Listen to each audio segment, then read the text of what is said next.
So there are some new faces here. I'm Bill Cook. I'm a professor in the management school. I'm very pleased to introduce the keynote speaker for today, Professor Inderjeet Parmar from City University. Inderjeet is well known for, most recently for his media appearances on CNN, Russia Today. Fake news. Yeah. Fake news, Russia Today. Donald Trump's favourite BBC, Al Jazeera, all those programmes. And if you do get to see him, it's always interesting because he's the only person I know who says something different to anybody else. So, but Inderjeet's a professor of politics. He's chair of the research networks on the presidency of Barack Obama and our research network on global knowledge and world orders, and the Trump Elite Project, which I didn't know about before. Inderjeet's known for a number of monographs that he's published. The one that's probably most pertinent for this session is Foundations of the American Century, his book from 2012 on Ford, Carnegie and Rockefeller, published by Columbia. And your long-term project is on the relation between British Prime Ministers and American President. Race, elitism and empire in the Anglo-American Wars, from Korea to the wars and terror. And I guess you have to say, and back to Korea again, by the way things are going. As I've said, he's also a well-known TV presence. I'm also really pleased to welcome Inderjeet here as a friend. I've known him since the early 2000s, when we both worked at the University of Manchester, and as someone who's had a foundational influence on my own work on the role of business schools and American power in the world. But that's my story. So it's really great to have you here, Inderjeet, because you've been very important in my scholarly work, and also you're a nice guy. So welcome. Thank you. Well, thank you very much. That's a very nice, generous introduction. It's very nice to be here also. It's always nice to be invited to speak to a captive audience, lock the doors. You can't get out till I'm done. But it's nice also that somebody has read the book that I wrote. It took me nearly 15 years on and off. And it seems to me that there's greater interest in non-state actors in international politics and in other areas as well. And the philanthropic foundations or the corporate foundations seem to become more interesting to more people as institutions of power itself. But I'd like to thank Bill for that introduction and also his friendship, but also Arun and Sally for this invitation to share some of my work. I think once I'd completed the book and sent it off to the publisher and so on, I thought, well, that'll be the end of the foundations as far as I'm concerned, or the elite knowledge networks, which I argue foundations are central to.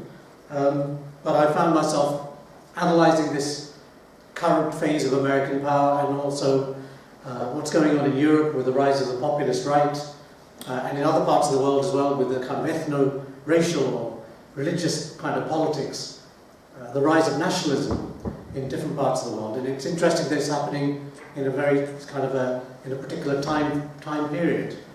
And analysing the American elections and looking at the candidacy of people from outside of the establishment. And if you look at people like Ted Cruz and also Donald Trump, who eventually won, but also Bernie Sanders, what we see is a kind of insurgencies from left and right, with the only person holding the centre, or trying to, was Hillary Clinton. And it struck me as an interesting period. But as I looked at that election, and if you recall from last summer, various letters from respectable conservatives, if there is such a thing, respectable conservatives and even respectable liberals, letters to the press about the lack of fitness of Donald Trump for the office of the president, because the order, the international order, and its domestic basis, which these groups have been building for the last 60, 70 years, was being challenged openly for the first time in a presidential election by a main party candidate, and a Republican candidate at that. So I sort of dug out the old elite knowledge networks and the foundational material that I've been working on, and looked at the think tanks which were issuing these letters, and the affiliations of the people who signed these letters, and there's about 150 of them in total, and looked at their backgrounds and their affiliations and so on, and the things that they published, the kind of ideas that they stood for. And it was very much what the three big foundations and their knowledge networks had been building for such a long time, although the foundations and some of these think tanks have been around for a lot longer than the end of the Second World War.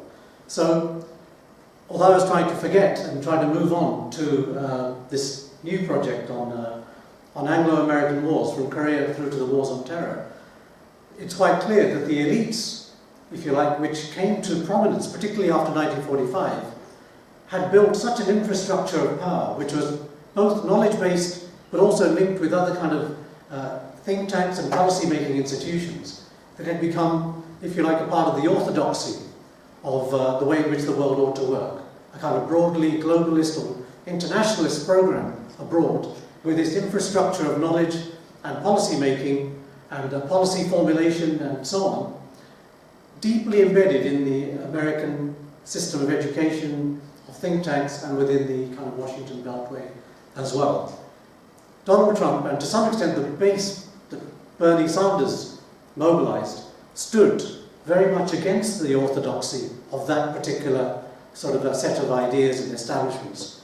So it kind of has brought it back home, and I've been writing an article recently submitted to Security Studies precisely on the role of elite knowledge networks, and to some extent Donald Trump was a big challenge to what I was arguing, because if that is the orthodoxy, and Trump stands for against NATO, against the Japan Treaty, against the South Korean Security Treaty, against US intervention in the Middle East, against the EU as a project that is challenging the very basis of that international system, which was established after 1945, but within which the foundations and their networks played such a key role, then it was a test for the idea that this is actually a really powerful set of institutions and ideas.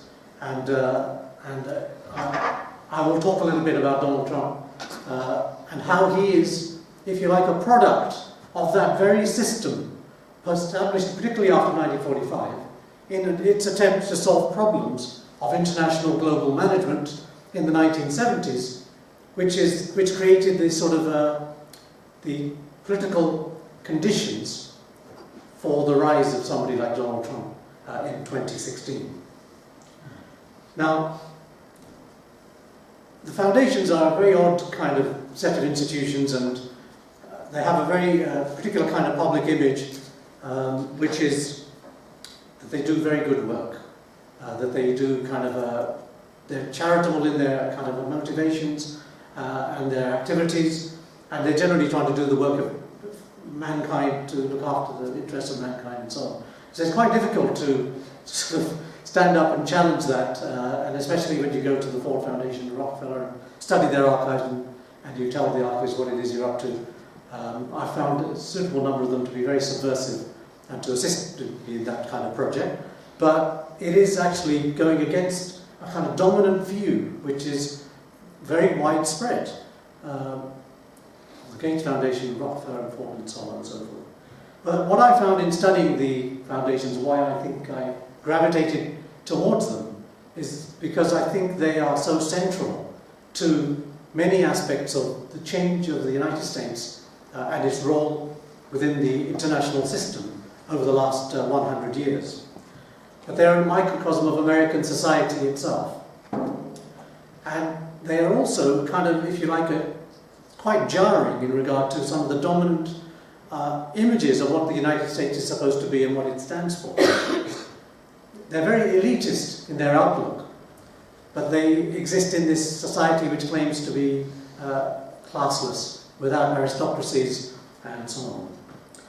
They're semi-secret in the way in which they operate, not just with the confidentiality rule, but generally, but they exist in this sort of most open society that the world has probably ever seen.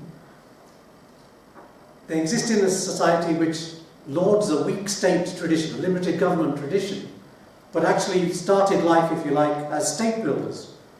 They wanted to build and consolidate the federal executive and so on and its capacities, internally and externally.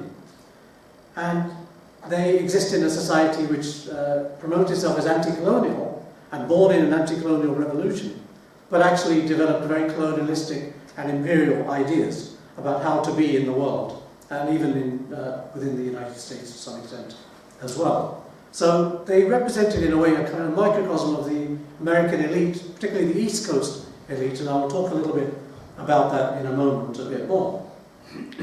But I guess what struck me as most interesting about the foundations in addition to that was that they have this great attachment to development, to modernity, to progress in the United States and in the world.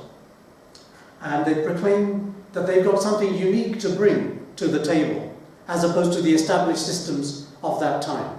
Whether they were imperial systems, whether they were communist approaches, whether they were nationalistic or just sort of traditional ways of thinking, they championed a kind of version of modernity, rationality, based on science. And on the basis of that science and the mobilization of technologies, they were going to basically develop in the world, change the world for the better, improve the world through this kind of rational technologies. And the reason they claimed, if you like, to be in that sort of Olympian position, to be able to see much more than others, was because they were not steeped in, if you like, establishment kinds of mindsets or institutions. Their view was they're independent of the state. That gives them a great deal of freedom to think in different kinds of ways. They're independent of the market. They're not actually, if you like, commercial organizations trying to make a profit. They could therefore be objective and impartial. They're not linked, or sorry, they're not participating in party politics and that kind of thing. Now, that's, if you like, their sort of, what they portray, broadly speaking, in a lot of their publicity on their websites and in their annual reports and elsewhere. But the archival work that I did in the 3 Foundations archives over quite a decent period of time, it suggests that actually their meanings, their understandings of things are rather different. So that when they talk about science, they're not necessarily talking about science in the same way as other people may be talking about, but they have a particular kind of idea about knowledge and how to deploy it. That their attachment to science, scientific knowledge and expertise obscured a deeper truth. And that was the commitment that they had, despite the fact they're not steeped in these institutions of American state, government or parties, that they are actually very much attached to a particular idea about American state and society as well. As in, what kind of society and state and economy should the United States have, and what kind of global system will that be able to thrive within. And so what they basically bring to the table is an attempt to link knowledge and power in a very complex, deep and enduring way. For a lot of people, the linkage between knowledge and power, or the relationship between knowledge and power, is always a very rocky one. Intellectuals are committed to particular kind of visions about things based on their understandings and their theories, whereas people in political positions of power are interested in maintaining that power, consolidating that power, and so on.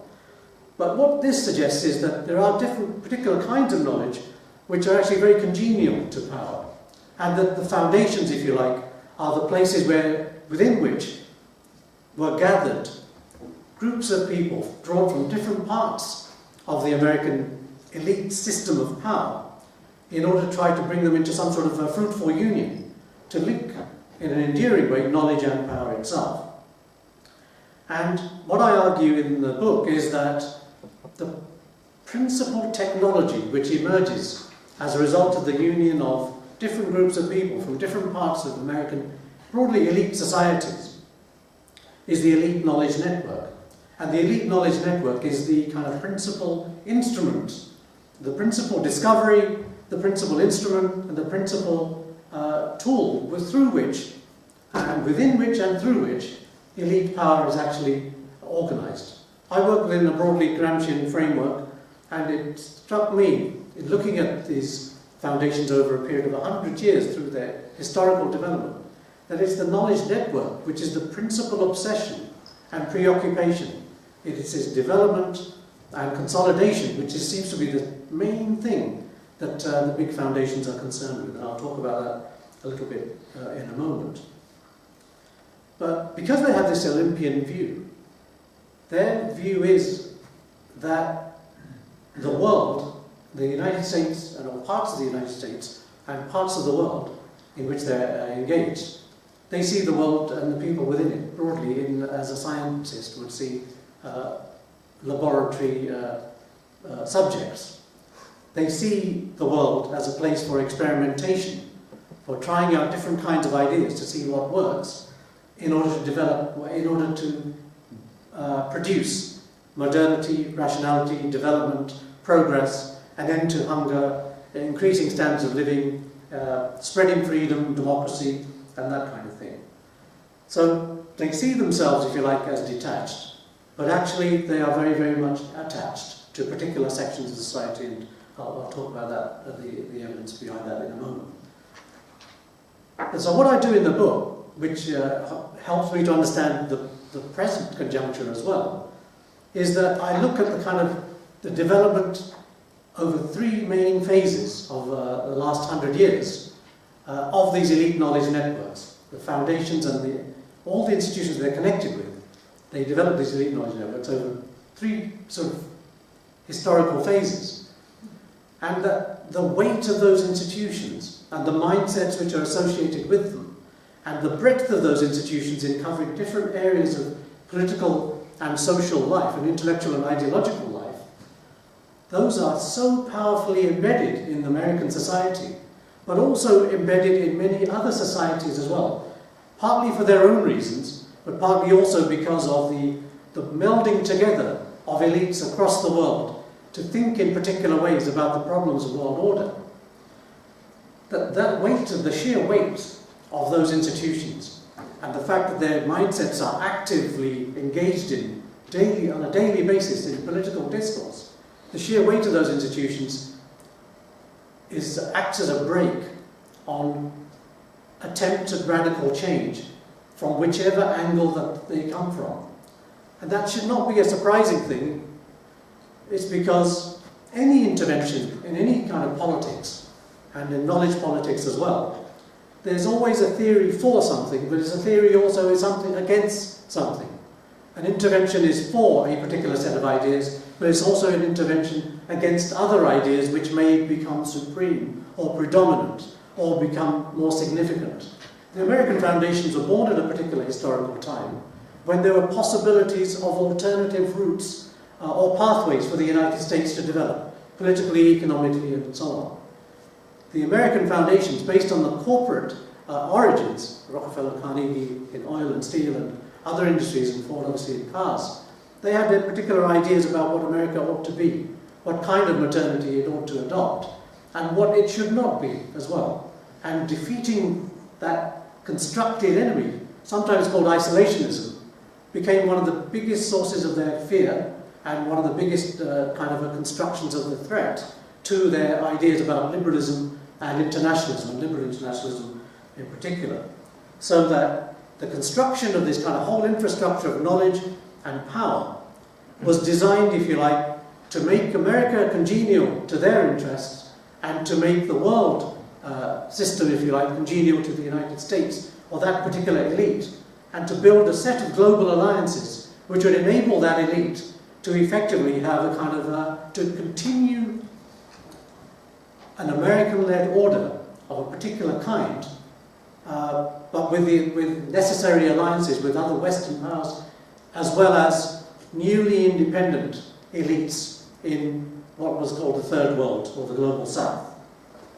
And I think that, if you like, is a replacement for the system of colonialism and empire in a new phase, when empire basically went into decline due to the rise of anti-colonial revolutionary nationalism and so on.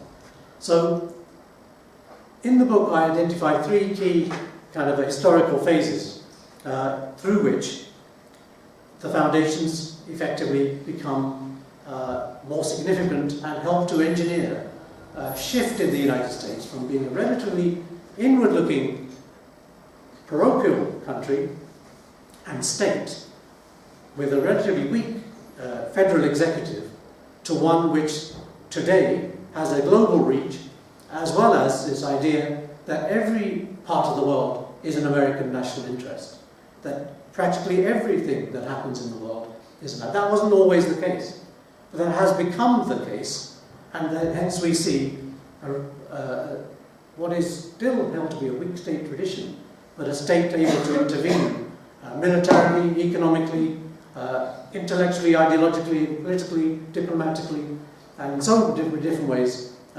all around the world. So the first phase I look at is the 1920s to 1950s. That's the period in which, if you like, the idea of the global or the international becomes more and more significant. But yet the United States is incapable of participating in the sort of in that global great game which is going on between the big empires, but believes, or the elites, the East Coast elites in particular, believe that they have a role to play. They've got something superior to give to the world beyond empire, and that is the kind of notion of freedom itself. But the network building that begins is galvanized, if you like, really after the First World War. The League of Nations not being ratified by the Senate in 1920 is a galvanizing force for those Wilsonian forces which thought their time had come, but who then have a setback, and who then effectively launch a massive campaign over many decades in order to build up the liberal infrastructure of internationalism in the United States and against isolationism, very overtly so.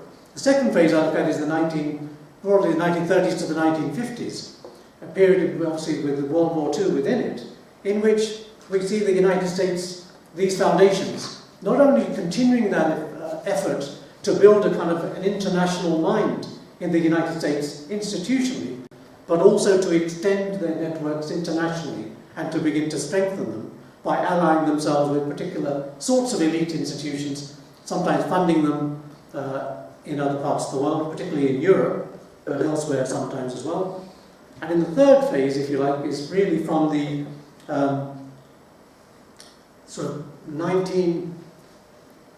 the kind of globalist phase from the 1980s onwards, when in effect what we have is a kind of globalization, and the foundations are trying to manage and chart the United States and the West through new territory in a world which seems to be much smaller, in which there is, if you like, a kind of global marketplace, more open societies, and an attempt to open new territories as well, but at the same time there's a kind of identified as a key issue, which is a democratic deficit. So an attempt to build, if you like, a kind of foster globalization, but at the same time to develop a kind of human face by blunting some of the harsher edges of it, by promoting market-type democracies, as well as a global civil society. You could argue, I think now, that to some extent there is a massive reaction to globalization and the opening of cultures and markets and states and societies to external influence. And there seems to be the kind of a backlash nationalism within the West, the globalizing driver, but also elsewhere as well. And I would argue that, if you like, I think that the Trump phenomenon is in part explicable by the very kind of a fallout from globalization, which these networks fought to establish and did so much to establish over such a long period of time. The key thing about these foundations, they're relatively small. They don't have vast resources. The key thing about them is that they're interconnected with so many other institutions. They are able to leverage, they have a kind of multiplier effect. Their view is they experiment, they do pilot studies, they kind of, as somebody said earlier on, set up these spectacles, which then they inspire others to come in and to fund either through corporate or through state initiatives, such that what are relatively small initiatives can become much larger as a result of their initial pioneering experimentation. Now, so we have this kind of history, or this sort of brief outline which I've just given. But in the end, I'm a political sociologist. I look at the way in which power works, and I'm interested in what exactly do these groups represent in regard to different ways of looking at how power works in the United States, more broadly in the West, but particularly in the United States. How is it that these groups, which are so fiercely independent of the state and laud that as a value of theirs, but at the same time so close to the state.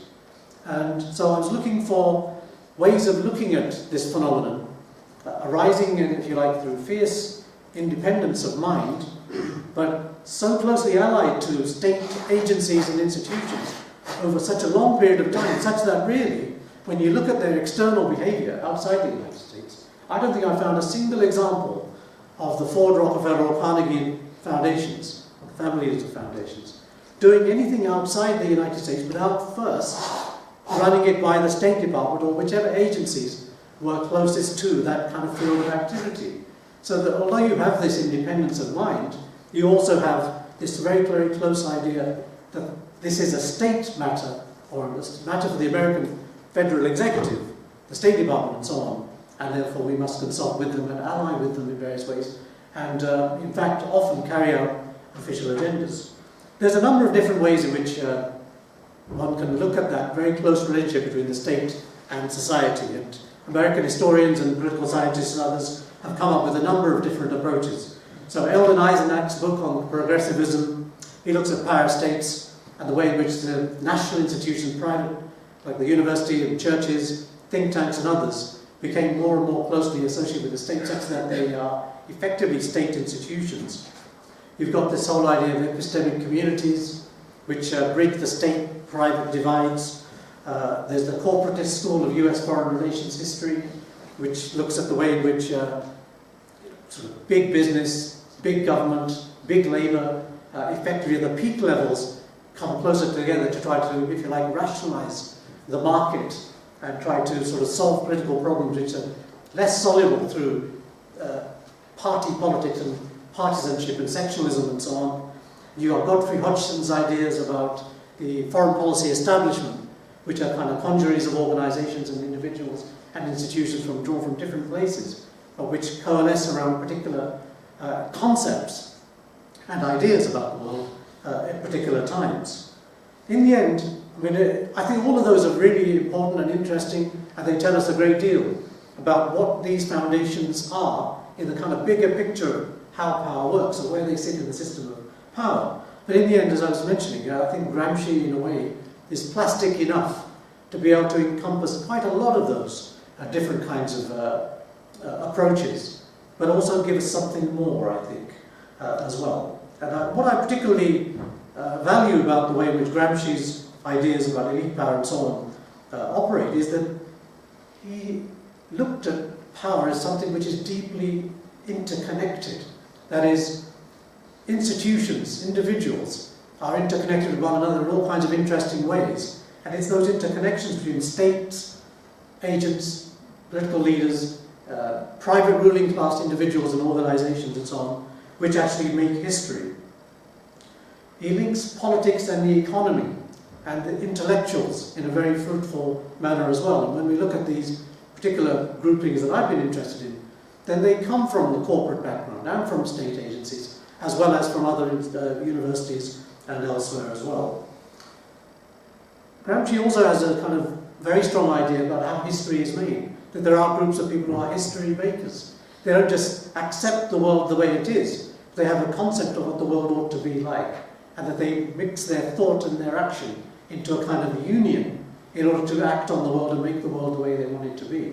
And these individuals, when you look at their private papers, they are history makers. They see a past from which they've derived.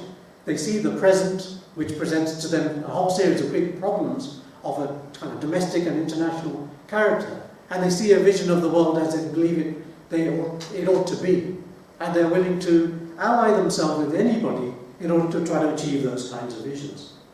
And the final thing which I really liked about Gramsci was this concept of state spirit, which, when I read that, it's like one of those when maybe I just saw it because I was looking for it, but it was one of those moments where you think, yes, this does capture the mentality of private individuals who are fiercely individualistic and private, but who also see everything in the way in which, if they were politicians or civil servants, that's how they would see that problem. That is, they took personally the problems of the American state, and they tried to mobilize private power for the solution of what were basically public policy problems.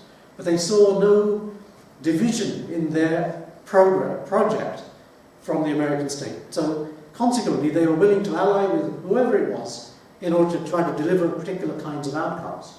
So that concept of state spirit, I think, is heavily imbued in these foundations, but also their allied institutions, various elite kind of think tanks, Ivy League universities and elsewhere. So I do have a sort of particular kind of theoretical approach, and I know people are interested in that subject, but I want to sort of, for now, just carry on and try to talk about this power technology, which I argue is so significant in the way in which they conceive of how power works in the United States. That the building of an elite network, an elite knowledge network, and knowledge in this sense, not just pure knowledge as in the ivory tower, but knowledge for use. I think you don't have to go very far into Rockefeller or Carnegie or other foundation archives to come up with ideas about the practicality and the utilitarian character of knowledge. That they're not interested in ivory tower thinking or pure research for its own sake, but ideas which they think may work in explaining the world and acting in the world to construct the particular kind of outcome that they're interested in. And the network, if you like, they see as having two major kinds of functions. One is the incubating function. You bring together enough people from a variety of backgrounds, practitioners, scholars, people from the State Department or from Commerce or Treasury, people from the Ivy League universities or people from whatever kind of elite backgrounds, corporate backgrounds with multinational experience or whatever, banking, law, etc. You bring those people together, then you create the conditions in which you may be able to come up with some interesting and new and innovative ideas. So that is the construction of that. And if you like, when we look at the kind of practical ways in which this kind of network operated and developed, then we see the kind of intellectual infrastructure being developed within the American university system and allied to it. And that is the development of all sorts of interesting programs, professional societies, annual conferences, journals, chairs, departments, programs of study.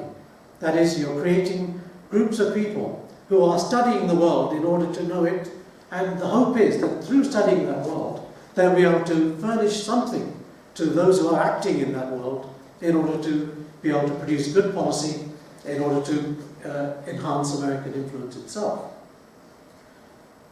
But the networks which have become established in this kind of way are very prestigious networks. They're based on large-scale funding, initially from the foundations themselves, then gradually, as a result of backing elite institutions, say Yale or Chicago or Harvard or whatever, others then follow. If these are the leaders of the American educational system, then other institutions tend to follow that. And that is, you create this kind of prestigious knowledge. You create this group of people who are prestigious knowledge makers. Their symbolic power is enhanced, and as a result of that, they become more attractive to others. People with good ideas and who want to be influential in some way are attracted to these particular kinds of networks themselves. That is, internally, they have a socializing function, an incubating of ideas kind of function, and they become prestigious in terms of their external kind of how people see their external image. But they, although they're kind of, if you like, their rationale is the production of knowledge, they have a large number of unstated objectives as well. And then those unstated objectives are really related to where is the United States going as a state and society, and what role should it play in the world out there in competition with the communists or the imperial countries or those nationalist trajectories and so on. That is, that knowledge is very directly for use in all kinds of ways. And so, in developing a kind of idea that America should be a global leader, a world leader, and should do this in particular kinds of ways, you also begin to identify those who are threats to that kind of vision. And isolationists, people on the left, anarchists or socialists and so on. That was the period in which these foundations were born, in the 1880s into the 1910s, in a period when the United States could have gone in a number of different directions. But they, if you like, developed a particular set of ideas. they tried to develop an orthodoxy which was to challenge and marginalise rival ideas and establish the predominance, if you like, effectively of a kind of liberal internationalism, a liberal international sort of hegemony at home and a liberal international hegemony beyond, outside the United States.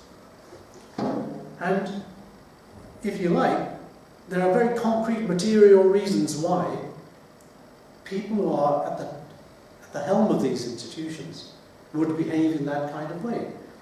If you look at their kind of who these people are, where do they come from, what are their affiliations, what are their, if you like, their economic interests, what are the ideas with which they operate. So I looked at 400 of these leaders over the period of about a century of their history. The boards of trustees and other senior people within the foundations and their allied institutions. And what we find is that they come from particular institutions within the United States, like the State Departments, like the leaders of the two main political parties, like Wall Street finance houses and banks, and Ivy League universities, and so on. That is, they're looking, if you like, to the world and outwards, and they're looking to see, as an elite, that their time has come, and they've got something different to do and to give into the world, and they want to establish a kind of politics and a state which will enable them to do that. On the other hand, the United States is unstable. Industrialization, urbanization, mass immigration, all of these are upsetting the way in which the United States was going, and it was challenging the way in which its structures had been developed, and it was also showing how outmoded its politics and so on were. So that this was a kind of reform strategy which backed progressivism as a kind of an approach to state building at home, but also the building of a kind of global or international consciousness through which the United States could act in the world. And this is effectively a WASP elite, heavily racialized at home. A lot of their domestic programs are deeply racialized, their educational strategies in the Deep South and elsewhere, the Tuskegee experiment and so on. And a lot of these same racialized strategies are exported abroad as well. And they often, therefore, collaborate with the British Colonial Office in parts of East Africa and elsewhere, etc. That is, this is an elite which is very narrow, it's restricted, it's largely East Coast driven, it's a white Anglo-Saxon Protestant male kind of elite with all the kind of ideas around that. And that's the kind of world which they believe the United States ought to be, and the United States ought to try to construct outside of itself as well. So this massive energy which goes into these three phases, the national phase, which, as I said, is after the non-ratification of the League of Nations, US membership after 1920, you look at the institutions which emerged from that period and which are kind of galvanized and fused in various ways together. Not only foundations, but think tanks like the Council on Foreign Relations or the Foreign Policy Association, the Woodrow Wilson Institute, Institutes of International Affairs around the country, World Affairs Councils. There are thousands of these institutions, all the way through, up and down, top to bottom. And these institutions are all very active and busy trying to build an international mind. They're connected with the universities, so you get international relations courses and international relations programs developing at elite institutions like Yale, for example. That is all with a view to producing knowledge and knowledge holders with particular ideas about the world with which they will act, maybe in the State Department or in the Foreign Service or whatever, in order to create that kind of America that they're looking for and the kind of position and role of America in the world. They participate right through the 20s and 30s in building these kinds of institutions, such that they build a kind of a national infrastructure of these institutions, which is arguing away, creating discourses of internationalism against isolationism and so on, and against neutralism. And so when the drive to World War II comes, they then develop political interventions. They develop single-issue groups which are for war, or a declaration of war on Germany and so on, with a view to participating in the peace settlement which will come. And it's through that peace settlement their view is that where they missed out in 1920, having played a decisive role in World War I's end, they want to be in the driving seats at the end of the next one. and that they have a whole set of visions. And through that Second World War period, there's all sorts of planning at the kind of elite level, in collaboration with the State Department, about the construction of what is that new world order going to look like after the Second World War. They don't know it's going to last 6 years, but they begin their preparations in 1938 and 1939, well before the United States is actually militarily engaged in the war. But their view is that if they're not in on the war, they're not going to be listened to when the peace comes. And Pearl Harbor then, if you like, is the decisive moment. That although they've been building these elite networks and so on, in the end, their desire for an American declaration of war on Germany, which was a concrete demand that they put forward, only ever got a relatively small amount of the American people behind it. But Pearl Harbor effectively did a very, very big job for them, because they then got catapulted. They were warmongers who were considered a bit crazy after what happened in World War I, and who would want America to participate in another one. But the day after December the 7th, they were people who were speaking the truth. They were the people who had interpreted the way the world was going. The world was shrinking, and America was not immune. It was no longer protected by big oceans and this kind of thing. They were now vulnerable as well, and therefore they had to go out there and be in the world in order to, as the Yale Institute said, nip threats in the bud.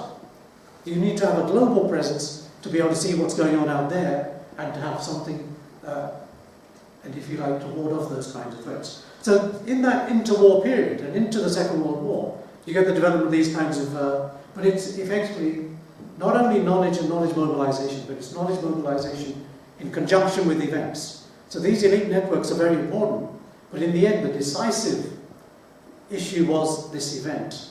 But they were important and significant and strategic because they had established this way of thinking and a whole set of institutions for 2 decades, which were in a position to interpret Pearl Harbor and argue that this showed that they'd been right all along, that isolationism wasn't going to work, it was backward looking.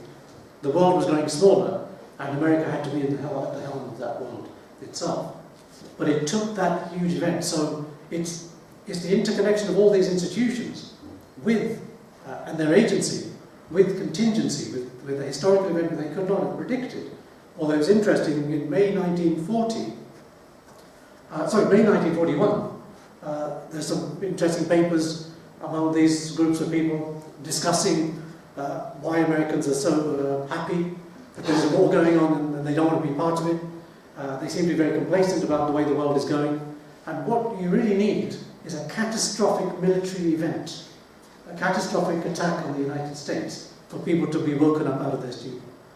And 6 or 7 months later, until they get that, if you like, that opportunity provided by Pearl Harbor itself. Their view is that is the way in which it's going to happen. That pure propaganda, if you like, isn't going to do it by itself. But in that big phase, if you like, is the kind of development of those thousands of institutes with millions and millions of dollars behind them, many of which are acting in conjunction with Cordell Hull at the State Department and with Franklin Delano Roosevelt at the White House, etc. That is, they're connected top to bottom, deep into American society, but also very, very top. And some of them, like the Carnegie Endowment for International Peace, was even connected with the AFL-CIO and the labour movement, and with women's organisations, a kind of historic bloc, which is probably what Gramsci might call it. So if you like, if that's the domestic part of it, the international part of it is finding or building or consolidating and strengthening international organisations abroad of a similar mindset, similar type. So they build all kinds of relationships with European institutions. In Britain, the Chatham House, the Royal Institute of International Affairs, with the Council on Foreign Relations, and a whole kind of Commonwealth-based institutes of international affairs. CFR, Chatham House type organisations in South Africa, Australia, New Zealand, Canada, in India, even in Belgium, in France, even in Italy and elsewhere. That is, there's a kind of international movement for internationalism, which is kind of allied together with a very kind of strong Anglo core to it. And building the kind of various area studies networks was another means by which this kind of domestic networks were interconnected with international networks. So the rise of Asian studies, of African studies, of Latin American studies, and even actually of American studies itself.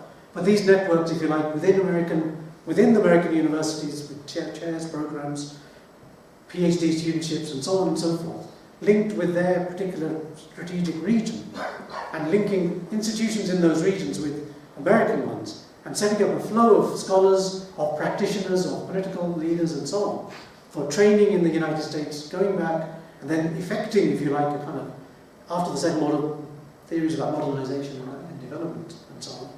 That was the way in which these, if you like, these elite networks began to operate.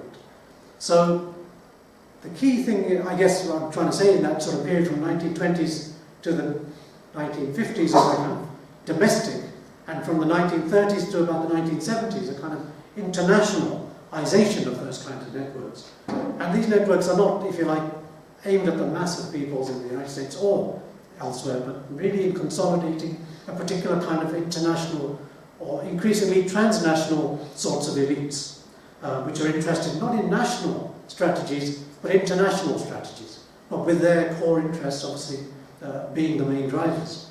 This effectively is a kind of replacement of overt empire with a kind of new internationalism, which operates through institutions which are planned for during the Second World War, Bretton Woods, IMF, World Bank, and the United Nations, but ballasted by other kinds of groupings and obviously American great power itself. And what they want in the newly independent countries of the Third World, the Global South, are not nationalist strategies of economic development, but strategies which are interlocked with that kind of international vision of the continuation of those flows of people, of money, of resources, of markets and raw materials and so on, to those same Western countries, allied with local elites, who are furnished with all sorts of grants and this sort of thing as well.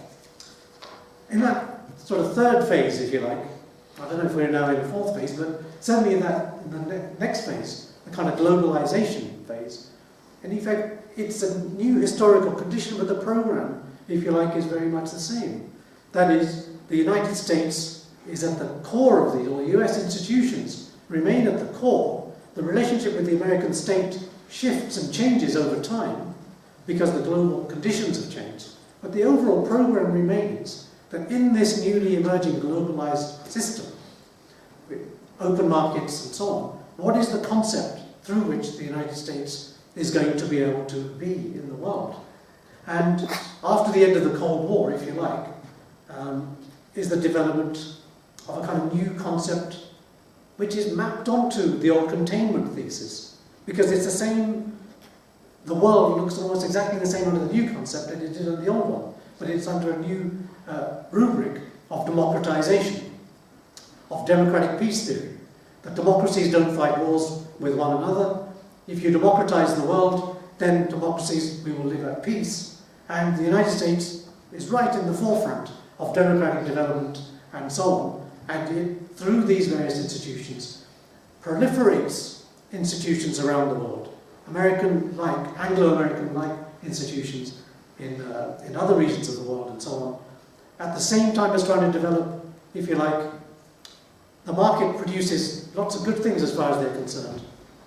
Lots of fabulous opportunities, much higher living standards, etc. But it also produces fallout. That fallout comes from those who don't fit in the market, who don't have the prerequisites or the skills to sell in that marketplace. And the foundations, if you like, are the soft neoliberalism, which wants to try to do something about that. So there's anti-poverty programs and so on, but also something about the democratic deficit in the international space. At the national level, you have all sorts of institutions which can represent popular aspirations at some level or other. But at the global level, you've got the multinational corporation, you've got big governments, but you don't have the voice of the people. So in a way, global civil society as a program is very powerfully supported by the institutions. And Bill earlier on said nobody talks about Montenegro anymore. But the World Social Forum, I would argue, and I talk about it in the book, is a key kind of a development, not a creature of the foundations of necessarily of big elites, but a forum through which these kinds of institutions are able to make a massive intervention of the kind of global civil society that they want to be. Who is represented within it, and what kind of aspirations ought they have, and what relationship to globalization should it have as well. Now, as I suggested, it's difficult to know at this moment whether Trumpism, Britain's decision to exit or try to exit from the European Union, and the rise of right-wing populism, nationalism across Europe, but also the rise of leftist challenges from Podemos in Spain and to some extent Syriza, and then obviously Sanders, a socialist, the first time an American has stood as a socialist candidate and got 13 million votes. Eugene Debs, 1920, 900,000 or thereabouts. I think that's probably as close, but he's still a Socialist Party candidate. But what you have is insurgencies of various kinds that are channeling massive amounts of discontent with the international, with this feeling of loss to the international or the global, of something local and national itself. Whether it's sovereignty or the ability to work locally as a result of foreign multinational corporations or international finance. There is a kind of general discontent with the loss of control in various kinds of ways as a result of globalization. There is also the delegitimization of the elites, which have been at the helm of developing this kind of globalized system, which has, if you like, diminished sovereignty, diminished local control, and passed more and more power to the private sector and to international financial institutions and financial institutions in general. And I think if you couple that up with the Iraq War and the elite decision-making which misled people into war and which led to a kind of even Donald Trump and even other Republicans criticizing George W. Bush and so on, and many others as well, what you see is a delegitimization of the leadership of the two main political parties as well, because the Democratic Party was equally implicated in that. And then you add on to that the financial crisis of 2008, and the idea that Barack Obama was elected on a program of change, or what people thought was supposed to be a program of change, a new face, kind of an anti-war candidate, etc. But the continuation of business as usual, and the continuation of large-scale financial power. And then the trajectory of inequality from the 1970s onwards, marching ever forward in a country richer and richer, but yet more and more polarized, less and less equal. And that period from 2007 through to the present day, not changing at all.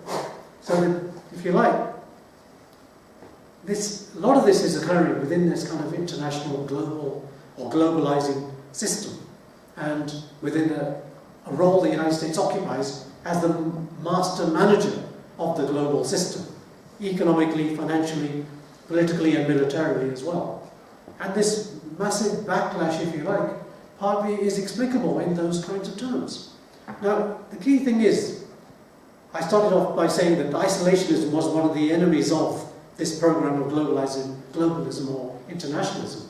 The fact is that so-called isolationism, we can talk about what it means, that has never really ever gone away.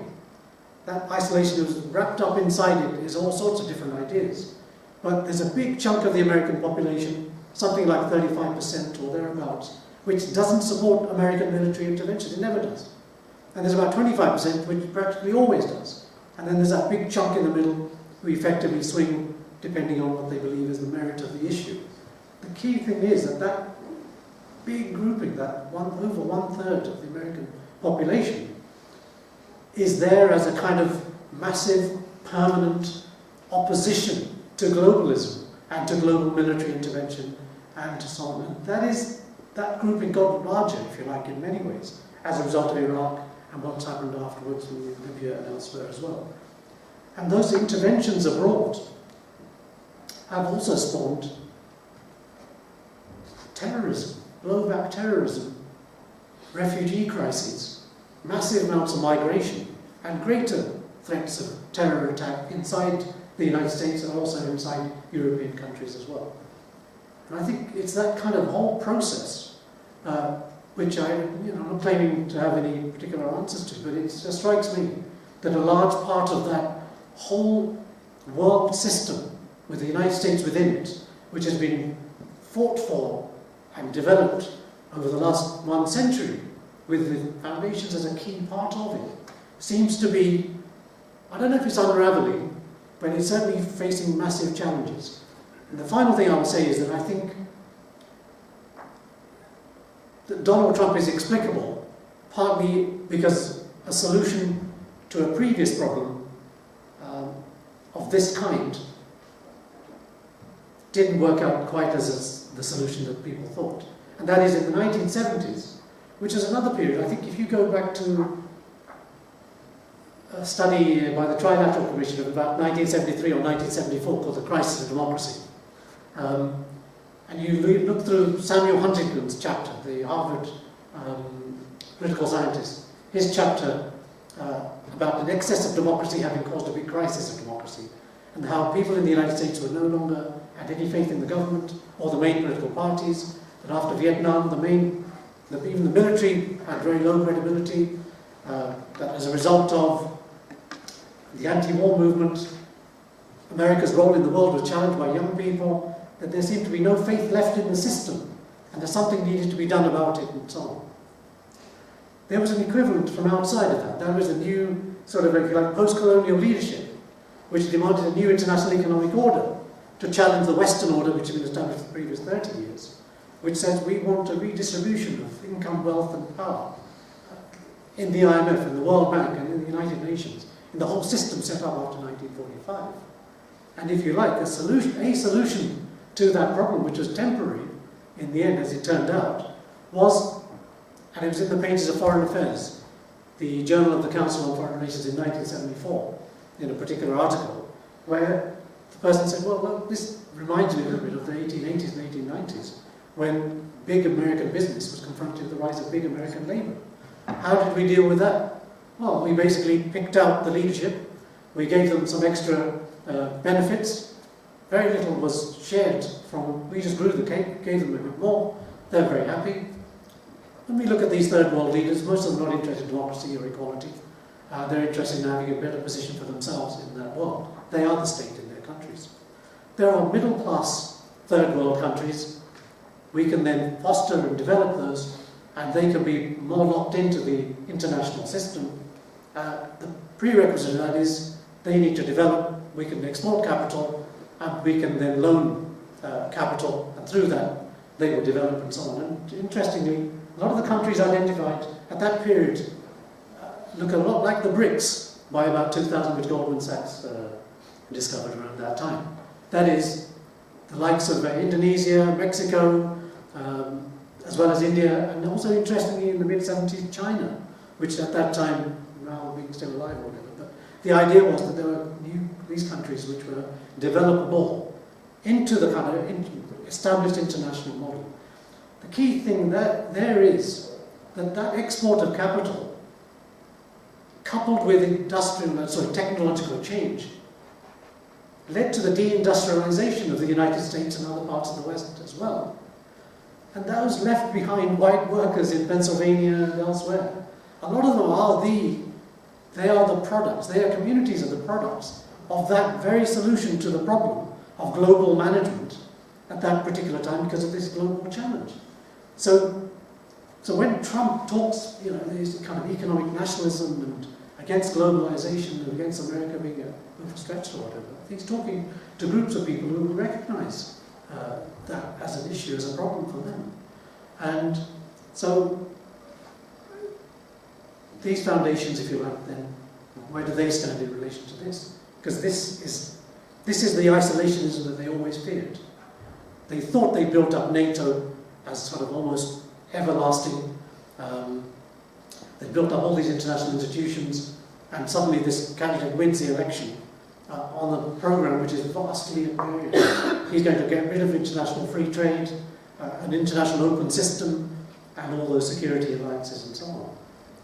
And the interesting thing is that it wasn't just those letters that they wrote last summer which put them squarely into the frame as opposing, but it's also quite clear that after 100 days or whatever it is now, Donald Trump has reversed himself on practically every single international position that he took. The only ones he's still got intact are immigration and to some extent trade. And even on that, to some extent, he's changed some of his rhetoric, but on NATO, he loves it now. The EU, he was never really against it. That's fake news. Japan and South Korea, brilliant. North Korea, bad. Assad used to be quite good, now he's really bad. Putin, we can do a deal, now all those cruise missiles and so on. That is to say, on every single position. Then you look at his appointments. Secretary of Defense, Mattis, his National Security Advisor, McMaster, they've been busy appointing conservative, Republican nationalists and internationalists right down to the bottom of their particular departments and agencies and so on. The one foundation, I looked at about 90 of the people involved in the landing teams and the people who helped to determine who would be appointed to higher office for the Trump transition organization. And what you see is the Heritage Foundation is kind of right at the core of it. Not the traditional ones, the CFR and so on, but this right-wing think tank formed in the 1970s, but which is not isolationist. It's very much a kind of Republican conservative nationalism in an international system. Big American power, hard power, economic power within a global system, which they generally for. And if you like, that is effectively what the Heritage Foundation seems to be. I mean, obviously it's very difficult to study this as it's a kind of ongoing thing. But what we can see is that with that level of appointments into a higher office and the role of some of these institutions and the increasing number of these people with traditional backgrounds, if you like, in the kind of hardcore liberal internationalist elite, what we find is that maybe there is some truth to what Trumpistas call a kind of deep state. And it's not necessarily a kind of hidden, it's actually right there out in the open. It is what the American state has become. That is what it's populated by, because those institutions and those mindsets are very, very deep. They're established within the agencies of the American state, within their kind of official rationales, but also in the whole belt of private civil servants who operate in these think tanks, which have been developed over 100 years as well. They are like private civil servants. That's how they think.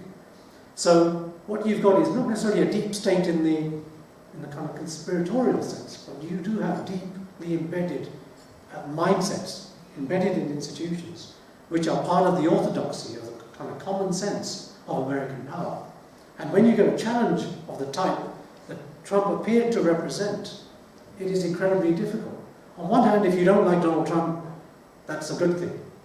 On the other hand, if you wanted any kind of radical change, that's a deeply disturbing position to be in, because it suggests that it's almost impossible to change the American political system from where it is in any left-wing direction or any other direction, should you even be elected on a platform to effect that kind of change.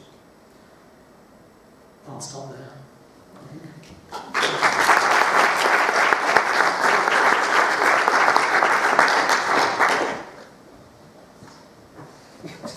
I assume I'm going to take some questions. Yeah. Questions?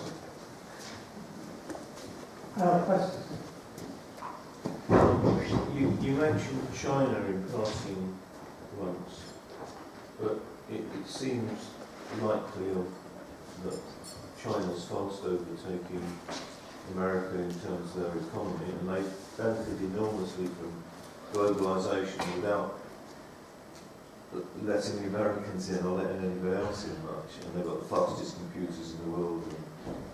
And, they've trained lots and lots of engineers, whereas we're depending on PPEs.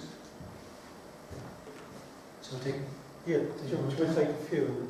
No, I mean, my memory's not so good, I'll forget your question by the time you get the third, fourth one. I think China's a really interesting case, and I was mentioning to some extent the way in which China was being envisaged in the mid-1970s, even before the death of Mao.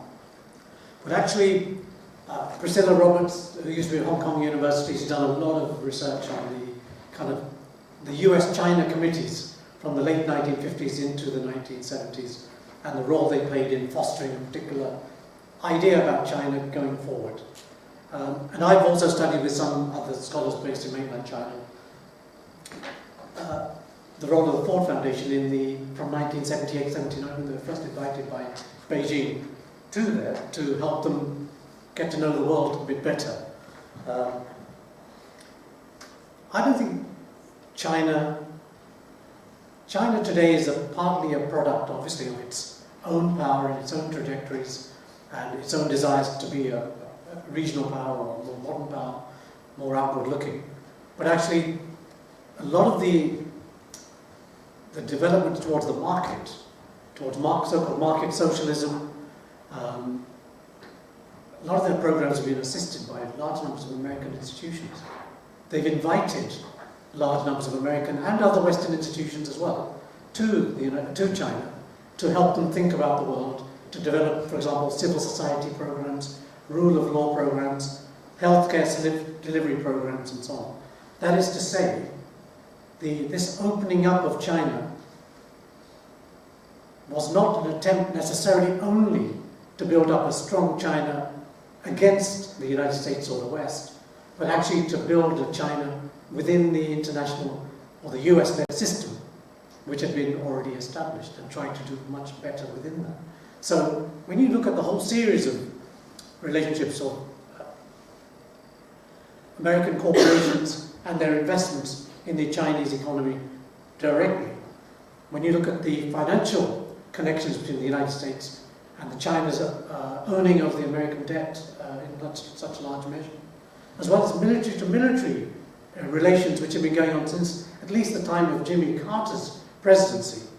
And then you've got this whole phalange of American and other university branches, think tank branches, as well as about 200 American foundations, about 100,000 American students in China, and about 250,000 Chinese students in the United States. And finally, when Trump says he doesn't want the TPP anymore, President Xi Jinping, I think he says everything you needed to hear. That is, China will step in and sort of do the global thing if America is going to somehow wobble the boat. That is to say, China's done very well in the American-led international order. So when you talk about outstripping, can I just say thank you very much. You East Coast wasps are no longer in charge. We're going to run the show this century. I don't think that is even the case. I don't think that's even what they say. But you can build a case. Not, won't it be true? Well, that remains to be seen. My own view would be that it's likely to be an ambition in the long future. There are all sorts of issues with China. China has got large numbers of domestic problems. It's deeply unstable. And it's interesting, I mean, maybe I see what I seek. But it always struck me as interesting, why should China invite the Ford Foundation and other American institutions to kind of help it to understand things? And in a way, China in sort of 1980s to 2000s looked a little bit like America in the 1880s and 1890s into the 1910s. Massive movement of populations, huge industrialization and the movement from rural to industrial, rural country to towns, completely changing economy, ways of living, but a political system which can't cope with the facts of that, very fact of the change. You bring in people who are good at change management, who know how to try to develop institutions. The difference in the US was that the US had very little what you call a state, or state institutions, and they needed to be built up. China's got a large number of state institutions which need, if you like, to be kind of semi-privatized. And I think that's to some extent what their contribution appears to be, to manage the stability. But I would suggest that the relationship between China and the United States is probably more explicable in terms of Karl Kautsky than they might be in terms of Lenin or the realists.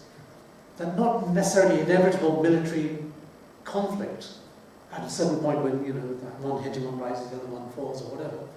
But actually, this is a kind of an alliance of people, groups of people who actually want very similar things. They compete with each other for markets and so on and so forth. They don't love each other, that's not necessary. They don't necessarily share all the same values, but they do want, if you like, very similar kinds of frameworks within which they're able to compete. I think that it seems to be that these are two kind of ruling elites which want to manage change at home, make sure it doesn't get towards extreme nationalism, and maintain a kind of broadly global system. And all the rhetoric that you get from some of the liberal internationalist elites, which are still very powerful, reminds me of the British liberal elites in the 1920s complaining about the United States not taking responsibility and having rejected the League of Nations. That is, there's this big power which wants lots of things from the world system which we provide, but is not willing to pay the cost of maintaining that world system. So I think there is some idea about managing China's rise to be much more congenial to a kind of US-led system, but within which you need to renegotiate that relationship itself. May I have a follow-on? And that was very interesting about China, but the curious thing from my point of view is that Donald Trump hasn't noticed India. And so there's this extraordinary relationship between, well, the elite in China, I mean, the returning diaspora, including all of those people who used to be the brightest graduate students in US universities' science faculties, going back to China. But the same sort of thing is happening with India, and yet Donald Trump hasn't paid attention other than thinking we can't have all of these Indian tech guys coming on visas. And it just seems, as though there's a sort of, well, a sheer line between different categories of thinking. And I mean, the other related paradox is that Donald Trump doesn't seem to have a view about controlling the natural tendency of American capitalists to go and seek rent wherever they can around the world. So the disparity between the poorest and the richest in the US is inseparable from the rather fortunate development of, well, prosperity for Indonesians, for example. Sorry, I won't go on. I think the Indian and the Chinese paradox is the most interesting. Yeah. Well, obviously, to say that Donald Trump doesn't think about India, he probably hasn't thought about many, many different things. You know, well, he hasn't appointed people who can think about it either. Well, this is where I think these networks are so important. And it would be an interesting project for a whole team to look at all the things Donald Trump hasn't thought about. But I think you find that there's lots of people who are thinking about it. It's a bit like you develop a bureaucracy with no political leadership. That bureaucracy will just keep working because they've been told what to do, and they'll just keep doing pretty much. But the leadership may not necessarily be there. I don't think that... I think Donald Trump is a very interesting phenomenon, actually. He's probably a lot smarter than we would give him credit for. Because I think his rhetorical strategy has to be seen in its own terms. He's tweeting odd things, you know, outrageous things, sometimes completely false things, misleading things, or irrelevant things. But it does have a political effect. Lots of people go check his facts, and they keeps the mass media busy, corporate media is busy, and so on. But there's a lot of things going underneath that radar, which are continuing, or which are being kind of promoted. So I wouldn't say that because he hasn't said much about it, that there isn't much else going on, because these networks, some which are private, which are related to these various State Department or elsewhere as well, I think they will be carrying on, and they are sort of trying to maintain those relationships and so on. But and certainly in regard to East Asia and China, where these relationships were, I've studied them a little bit more, they're challenging the Trump line in their forums, and they're continuing to foster.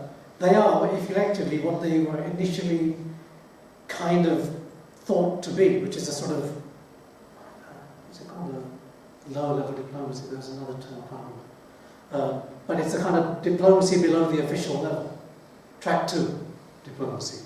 And that's what they think they're continuing to do. I think they're continuing to explain the American system to people outside, and how the fact that you have somebody like that in office doesn't necessarily determine everything about what it's going to do. And you can see that when it comes to concrete issues as they arise, then actually he adopts quite orthodox positions on those questions. Who would have thought that he would have fired 59 Tomahawk cruise missiles into Syria, given everything he'd been saying about meddling in the Middle East, and that Assad was an ally in the fight against ISIS, and many other things as well. So a question from the front, then from the third row. Earlier in your talk, you kind of mentioned I think it's called the Tuskegee experiment. I just wondered if you could just say what that was, because I don't know what that was. Basically, in the sort of post-Civil War Deep South, that's from after 1865, there's a kind of period of freedom, great freedom. African Americans are kind of freed and they rise to quite strong positions in all kinds of aspects of life, particularly in the South, but elsewhere as well. And then there's a kind of closing down of that with a kind of compromise with the North, and for the ending of the military occupation. The key issue then is how is black development, the development of African Americans, to take place? What kind of education ought they to have? Should it be an academic education, or should it be an education which doesn't challenge the Southern sort of, this Jim Crow segregationist order which develops after the compromise in the late 1870s? So Tuskegee, and then there's the Hampton Institute as well, you'll have heard of Booker T. Washington, I guess, I don't know. But anyway, he was a kind of champion of that.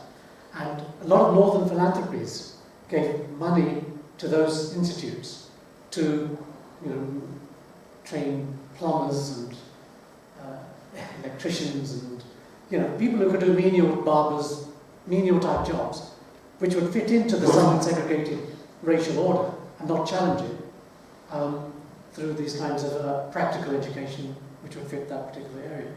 And the export of that to East Africa, for example, has been studied by some people in conjunction with the Colonial Office. This is not liberation, this is effectively accepting segregation as a fact and promoting a particular type of education to sustain it.